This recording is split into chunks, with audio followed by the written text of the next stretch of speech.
किस पंचायत का नॉमिनेशन किया गया मुखिया पद के लिए? चांपी पंचायत का। चांपी पंचायत। आप तो पहले भी मुखिया रह चुके हैं। नहीं, मेरी मैडम मुखिया रह चुकी है। आप पहले किस तरह का कार्य किए थे, क्या क्या जन समस्या का निपटारा किए थे, और आपको मौका मिलेगा फिर तो आपके पास क्या उपाय? मेरी मैडम मुखिया थी उस समय, में किसी प्रकार का जन समस्या नहीं था। डोर टू डोर घूमकर मुखिया जी और हम सहयोग करके उनकी समस्याओं को हल करते थे। आपके समस्या आपके द्वार पर हल होता था, बुलाकर अपने घर पर हल नहीं होता था मेरे ज़माने में। और आज समस्या के लिए दर बदर भटक रहे हैं लोग, कोई सुनने वाला नहीं है। आज अगर मुखिया जी को कोई जाए पूछने के लिए कि मेरे पास फलां समस्या है, आप बताइए क्या करना होगा, प्रदीप भैया को देखिए, अवधेश भैया को देखिए, फलां भैया को, यानी पता चला कि मुखिया के ऊपर 2-3 मुखिया और है।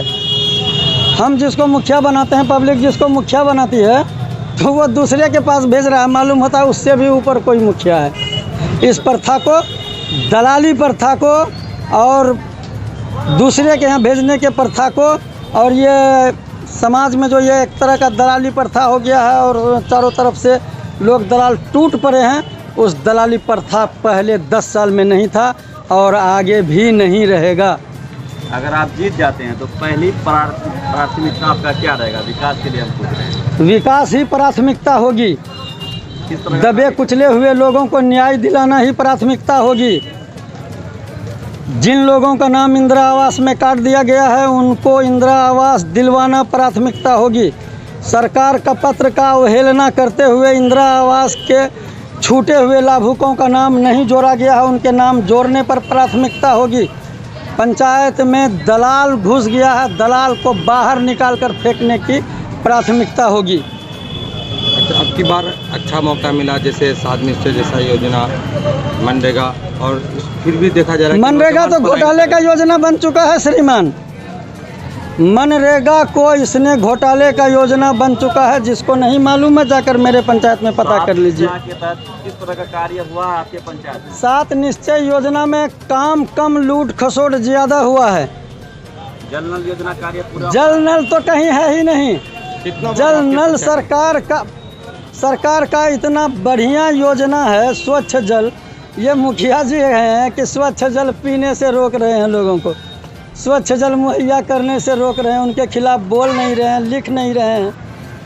अगर वो चाहें तो ठेकेदार नल जल योजना के लिए पैदल अपना जूता खोल कर दौड़ कर जाएगा वार्ड में और कहेगा कि आओ हम तुम्हारा काम कर देते हैं, तुम्हारे जल नल को तुम्हारे घर तक पहुंचा देते हैं। लेकिन मुखिया के निष्क्रियता की वजह से सारा काम रुका हुआ है।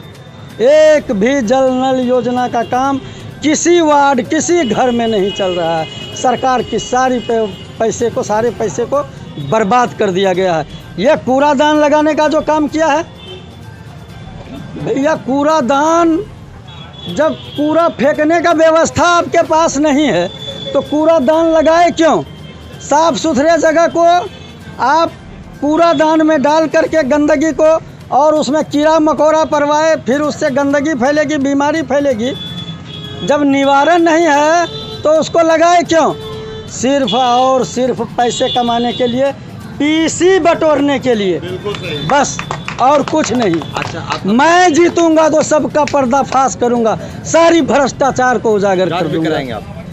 हर चीज़ कराऊंगा मैं, जनता का एक एक पैसे का हिसाब दिलाऊंगा उनको। अपने पंचायत की जनता से आप क्या कहना चाहेंगे? मेरे पंचायत के जनता से मैं ये संदेश देना चाहूँगा, और प्रखंड मुख्यालय में भी हैं तो सारे पंचायत के जनता से कहना चाहेंगे, ये कहना चाहेंगे कि जाति पाति से ऊपर उठकर, रुपये पैसे के लालच से ऊपर उठकर, 2000, 4000, 5000 के लालच से ऊपर उठकर एक ऐसे कर्मठ व्यक्ति का चुनाव कीजिए जो सुख और दुख में आपके साथ खड़ा रहे।